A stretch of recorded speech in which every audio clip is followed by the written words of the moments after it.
take to be an effective teacher in the 21st century? Well, seeing as I have an affinity for the educational system and profession and teaching itself, and I would be doing that if, schools didn't think I was too bitter and brash and, not good for students. Anyway, I'm at the home of 16-year-old Allie Meredith. So, Miss Meredith, how are you today?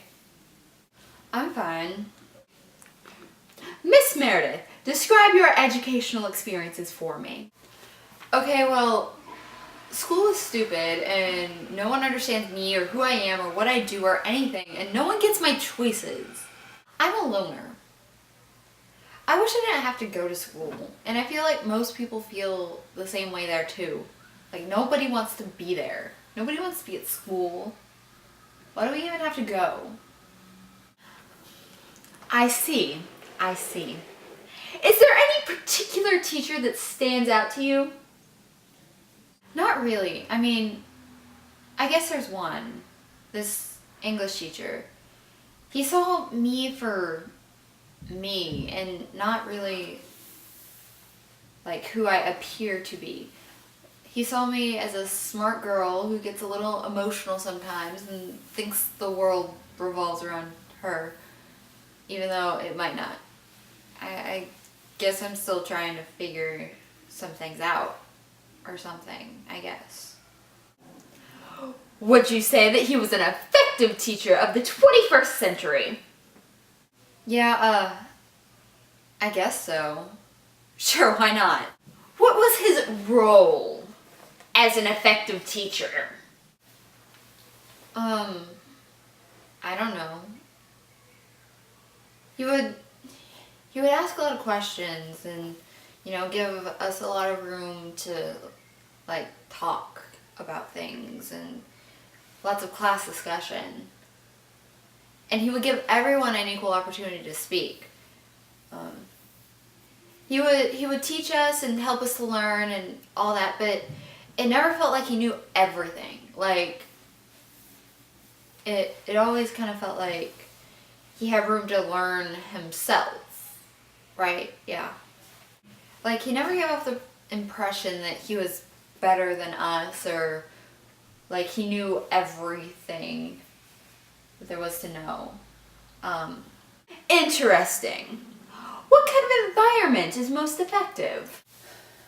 Well, this teacher had us sit in a circle most days, like, for discussion and stuff. Like, we would have an essay by a professional or whatever, and we would all discuss the essay, and that helped because, like, it had everyone facing each other, and so, like, we could talk to one another and we could listen more effectively. And during his lectures, like, he would have us face the front of the room so that it would focus our attention. Like, what about the emotional and academic environments? Well, the emotions in the room were always fairly positive, I think. He never yelled or anything. It was just like, I don't know, if someone were to get in trouble, which honestly wasn't very often at all, he would just kind of, he had that voice, I guess, that made you feel so guilty, and like he was so disappointed in you that, you would learn your lesson right then and there, right? I understand, yes. As far as the academic environment goes, it's important to set high goals from the very beginning, from the get-go, and stick with them. In your opinion, what are the best teaching methods?